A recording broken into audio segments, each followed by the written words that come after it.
So I think the wave of the 21st century is going to be materials that mimic your own body or are natural substances, things that we call biologics, and we call that regenerative medicine. We try to use your own body to help it heal itself.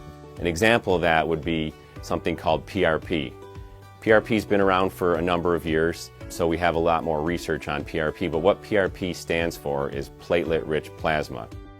The platelets are those things that when you cut yourself, they form the scab, so they prevent you from bleeding to death. But what they also do is when they form that scab, they have growth factors in them, and they release those growth factors which stimulate new blood vessels and cells to come into the area and help heal the area.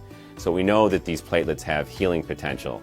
We're able to take the patient's own blood and spin it down and isolate the platelets. So then we're able to take those platelets and using an ultrasound machine so that we can look directly at the area that's injured, inject those platelets back in where the body either needs to heal or hasn't been healing.